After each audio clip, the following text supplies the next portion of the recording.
Bonjour Olivier. Bonjour Brigitte, bonjour Philippe. Bonjour Olivier. Alors vous êtes libertin, je crois, hein, mais bon, Ouais. D'ailleurs, on les utilise pas beaucoup dans les clubs. J'ai jamais vu tellement Pas d'utilisation. dans les clubs, mais en soirée, oui. Enfin, En moi, soirée privée. Oui, ok. Ouais. Moi, Ouais. je suis un cas particulier. C'est que je suis en trio avec un couple d'amis depuis fort longtemps maintenant.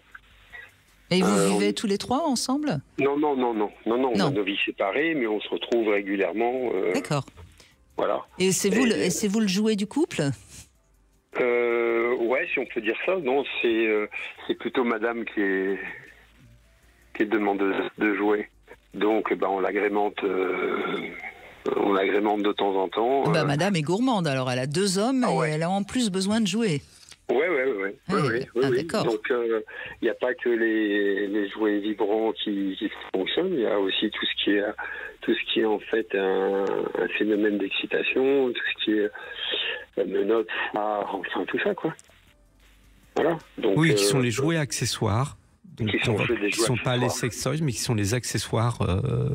Oui, et là, il y en a beaucoup aussi et qui sont intéressants. Voilà. Donc, on accessoirise de temps en temps en fonction des envies et des goûts de Madame. Voilà, tout simplement.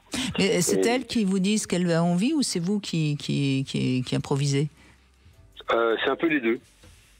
C'est un peu les deux. C'est en fonction de ses envies, on s'adapte. Et puis, des fois, elle a envie de certaines choses. Et le but du jeu, c'est qu'elle soit satisfaite. Donc, on plonge dans ce qu'elle a envie. Et puis des fois, c'est un jeu qui vient comme ça.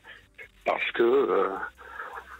Mais est-ce que c'est l'un ou l'autre, donc vous, son compagnon, qui prenez la décision, ou est-ce que tous les deux, il y a une solidarité masculine et vous faites marcher vos méninges pour trouver ce qui pourrait surprendre Madame? Tout le monde, en fait. C'est un peu tout le monde parce que on se calcule beaucoup sur ses envies à elle. Donc c'est un peu tout le monde. C'est en fonction de comment elle va réagir et de ce qu'elle a envie, l'envie du moment. On va se calquer dessus. De toute manière, on ne va pas utiliser forcément les accessoires et les jouets systématiquement. Non, bien sûr. Mais c'est en fonction des envies du moment. Moi, je dirais en fait que le sexe, le libertinage et les jouets, c'est un peu comme de la cuisine. C'est-à-dire que si vous épicez trop un plat, il devient immangeable. Si vous l'épicez pas assez, c'est fade. Oui, c'est vrai, bien sûr. Mais vous avez un exemple la dernière fois, qu'est-ce que vous avez amené dans la cuisine? Écoute, moi la dernière fois qu'on a utilisé quelque chose, ça a été pas mal de choses. Il y a eu le foulard, parce qu'elle voulait plus voir pendant un moment et être juste. D'accord, donc vous lui avez bandé les yeux, oui. Bandé les yeux. Après, il y a eu le chapelet anal. Voilà. Pendant que Madame faisait une fellation à son mari, puis que moi je la prenais, voilà. Et puis il y a d'autres fois où c'est des fois l'inverse. Et puis c'est-à-dire que c'est moi qui me laisse, je dirais, croquer. Et puis Madame profite différemment les choses. On a essayé aussi les coquerines à deux, c'est sympa. Ça augmente les sensations. Les coquerines à deux, c'est-à-dire tous les deux avec un coquering? Ouais. Et puis les anneaux vibrants, ça marche très très bien et ça augmente les sensations à trois. C'est assez bluffant. Donc voilà. vous inventez au fur et à mesure et il y a des trucs qui marchent que vous répétez, puis ce qui ne marche pas, on oublie, c'est un peu ça? Oui, c'est tout à fait ça. Et puis après, on fait en fonction aussi du moment. Ça peut être en fonction aussi de la saison, des envies. C'est vrai qu'on est beaucoup plus extérieur quand il fait beau, quand il fait chaud, qu'en hiver, c'est clair. Et puis après, c'est en fonction si on sort au club tous les trois ou pas, on l'utilise ou pas, ou on emmène un truc ou pas. Et ça fait combien de temps que vous êtes à trois, si je puis dire? Moi, avant, j'étais en couple, donc on a commencé à expérimenter les choses à 4 il y a 8 ans. D'accord, oui. Il y a Madame qui a décidé d'arrêter avec moi 4 ans après. D'accord, oui. Et puis on a continué naturellement ensemble parce qu'on se connaît depuis très très longtemps. Oui, bien sûr, mais avant de. Mais c'est intéressant parce que c'est vrai que d'être donc dans un climat de confiance, un trouble, si je puis dire, même si vous n'habitez pas ensemble depuis 4 ans, c'est déjà une grande complicité et c'est déjà pas mal. Hein. Oui, parce qu'on se pratique. Enfin, on a commencé à se pratiquer il y a une 8aine d'années maintenant. Et on est passé en trouble il y a 4 ans à peu près. Voilà, ça étonne beaucoup de monde. Mais est-ce qu'il fait l'amour avec sa femme sans vous? Ah oui. Oui, bien sûr. Non, mais c'était... En fait, il y a toutes les solutions. Oui. C'est-à-dire que... Et vous pouvez faire l'amour avec sa femme sans lui? Oui, ça arrive. D'accord. Il accepte de vous laisser tous les deux? Complètement. Oui. On est enfin, je veux dire, on se cache rien entre nous. Quoi. Non, mais je pose des questions parce que c'est assez rare, ça. Oui. Il y a donc une vraie grande confiance entre vous deux. Oui, surtout, il y a une très très forte amitié avant. Donc ça a permis de faire, de créer ça. Et l'amitié est restée depuis le début, sauf que il y a ça en plus.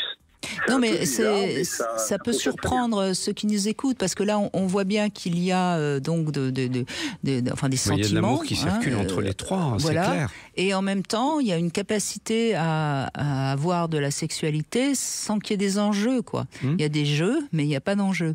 Parce que sinon, pour beaucoup de gens, ça paraît impensable que vous puissiez faire l'amour avec son épouse sans qu'il soit là, parce que c'est une manière de montrer... De garder un peu le contrôle. Exactement.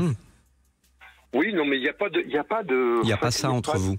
Non, il n'y a pas du tout ça. On n'est pas du tout dans ce truc-là. Mais vraiment pas. C'est peut-être paradoxal, mais il n'y a pas du tout ce genre de choses. C'est rare. Voilà, c'est assez rare quand même. Je sais pas. Moi, je sais que si je me mets à fréquenter quelqu'un... vous l'avez dit, Olivier, vous l'avez dit tout à l'heure. Vous avez dit que ça a étonné pas mal de gens. Donc, vous voyez bien que c'est assez rare. Sinon, ça étonnerait pas les gens. Que ça soit, en fait, du côté... non libertin que du côté libertin. Mais même chez les libertins, c'est très rare. Bien sûr, c'est rare. Parce que c'est d'ailleurs ce qu'on remarque chez les libertins, c'est on fait des choses, mais quand même toujours avec un œil sur l'autre. Oui, là, on a une confiance entre nous qui est, je veux dire, comme un couple. Oui, mais c'est ça. C'est vraiment un couple à 3. Plus que quelque chose de l'ordre du libertinage. C'est né comme ça, mais ce qui est très fort, c'est votre relation d'amitié, ce partage que vous avez. Oui. Et voilà, c'est ça. On n'est pas dans... J'ai eu des soucis de santé, ils ont été présents. Ils ont été présents et il n'y avait pas de... Je veux dire, ils ont été là. Voilà, point. Mais c'est ça le véritable lien d'amitié ou d'amour, enfin on appelle ça comme on veut. Après tout, vous êtes reliés tous les trois et c'est beau d'ailleurs, c'est chouette. Et en plus vous avez beaucoup d'imagination, de fantaisie. On ne doit pas s'ennuyer beaucoup dans votre vie, hein. Ah non, parce que des fois on sort tous les trois en club. Des fois je leur dis, écoutez, sortez ce soir, moi j'ai pas envie.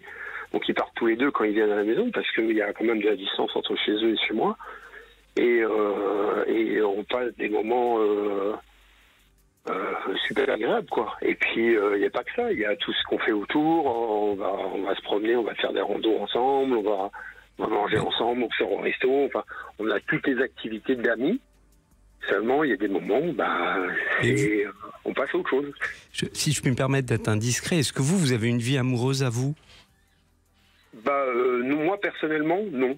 Parce que d'abord, moi ça s'est arrêté. Quand votre femme vous a quitté? Ouais, enfin, en fait, elle n'est pas partie pour des problèmes de santé, parce que j'ai eu des problèmes de santé. D'accord. Voilà. Oui, c'est pas très sympa ça. Et en fait, depuis, j'ai pas trouvé quelqu'un qui soit ouvert d'esprit comme ça, parce que moi, l'avantage que j'ai avec eux, c'est que même si libertines de temps en temps de leur côté, moi ils me tiennent toujours au courant de tout, et il y a pas de, en fait concrètement il n'y a pas de zone d'ombre. Mais ça n'empêche pas qu'un jour peut-être vous rencontrerez quelqu'un, mais en effet là... vous vous sentez pas seul en tout cas. Vous êtes loin d'être seul, donc il n'y a pas un grand vide pour une place à prendre évidemment. En tout cas, merci beaucoup de ce témoignage qui change un peu évidemment, mais qui est tout à fait intéressant. Merci beaucoup Olivier.